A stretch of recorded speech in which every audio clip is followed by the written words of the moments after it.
Okay, so we have our foie gras portioned and ready to go. The rest of it I've wrapped up, actually double wrapped in plastic, labeled it, dated it. It'll go in the freezer for another time. If you have a food saver, those are perfect for this. If you want, you can pre-portion the foie gras, put it between some pieces of parchment paper and freeze it like that, then it's ready to go and it'll thaw very quickly.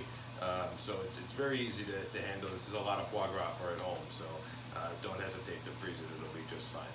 Okay, so we're gonna season our foie and we're gonna saute it right now. I'm only gonna cook these first two pieces here for Desta and I.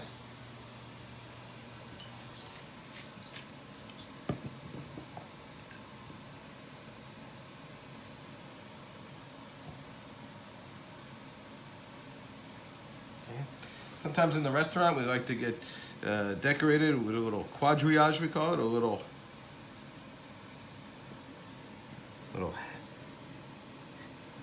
crosshatch to give it some, just makes it look like we grilled it or something. Sometimes we do this, not always. I'm just going to do it on that one foie, so to make little lines like that. So now, the most important thing with the foie gras, when we're cooking it, you have to have everything that you're going to need ready to go. So we're going to serve it tonight with a little pineapple because, you know, we're in shelter in place. And pineapple is what we have in the house. So that's what we're having.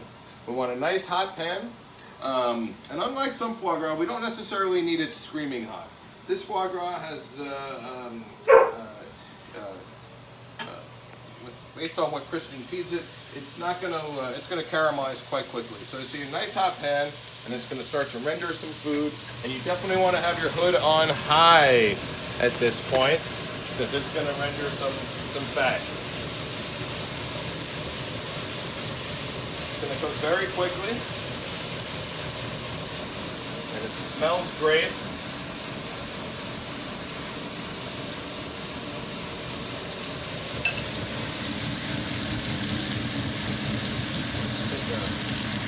That's when you can see it's starting to get a little bit of color. That's what we want. It's not getting too dark, just a nice caramelization on the foie gras. That's perfect. We'll just let it go just a little bit longer. And as we're cooking, we want to drain the fat. So we have another pan sitting here ready to go to drain our fat into and save that. Tomorrow cook your scrambled eggs in it or something. It's going to be delicious. We're going to let that keep going. All right, so now we just flip over the foie gras.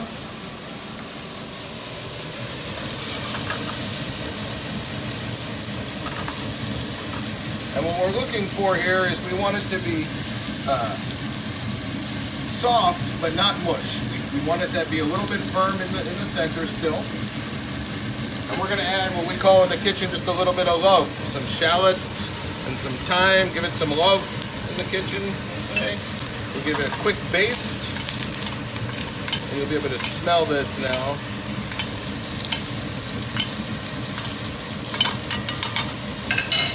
And that's it. And our pans are ready to go. We want to make sure we don't cook it. And so we have everything else that we're going to do ready.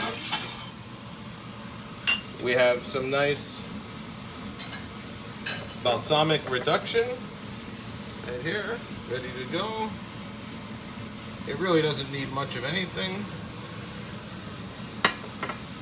Some beautiful gray sea salt from our friend Nadia in Bordeaux. Just a little bit, that beautiful texture. And I like to take a little bit of the fat, just delicious, and spoon it right over the top. Bon appetit!